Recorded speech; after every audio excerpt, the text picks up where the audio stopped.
సంపాదించుకున్న వాళ్ళు ఆగర్భ శ్రీమంతులు ఫామ్ హౌజులు కట్టుకున్నారు. వాళ్ళు ఫామ్ హౌజులు కట్టుకుంటే మనకు అభ్యంతరం లేదు, వాళ్ళు సంతోషంగా ఉండడమే మనకు కావాల్సింది. కానీ ఆ ఫామ్ హౌజులలో ఉన్న డ్రైనేజ్ కనెక్షన్ లేదు. వాళ్ళ డ్రైనేజ్ తీసుకొచ్చి గండిపేట నీళ్ళలో కలిపిండ్రు.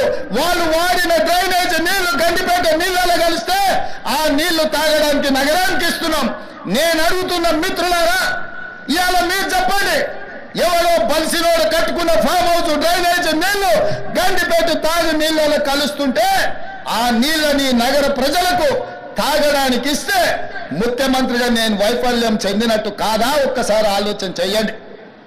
భవిష్యత్ తరాలకు అందించాల్సిన బాధ్యత చెరువులు, కుంటలు, నాలాలను ఎవడెవడో ఆక్రమించుకుంటే వాళ్ళ ఆక్రమణలో చెరబడితే ఇవాళ నగరం మీద ఉప్పెనై వరదలు వస్తున్నాయి.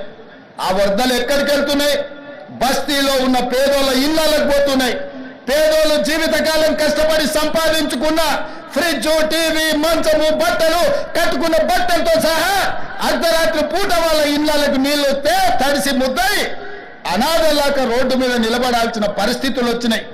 మున్నేరు వాగు పక్కన ఖమ్మంలో అయినా, వరంగల్ జిల్లాలో అయినా, హైదరాబాద్ నగరంలో అయినా, కృష్ణానది ఒడ్డున మునిగే ప్రాంతాలైనా దుర్మార్గులు ఆక్రమించుకున్న చెరువుల వల్లనే ఇవాళ వరదలు వస్తున్నాయి.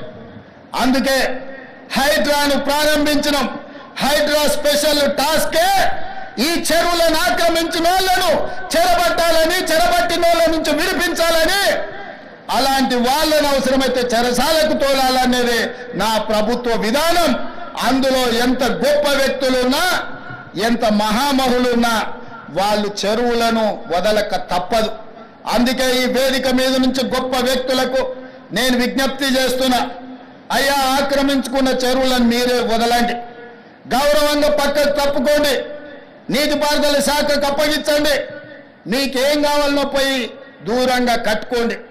లేకపోతే ఉన్న పలంగా నేల మట్టం కూలగొట్టే బాధ్యత నేను తీసుకుంటా. ఇవాళ ఎఫ్టీఎల్లో కానీ, బఫర్ జోన్లో కానీ, నాలాలలో అక్రమంగా నిర్మాణాలు ఏవైతే ఉన్నాయో వాటన్నిటినీ నిరభ్యంతరంగా మేము తొలగిస్తాం.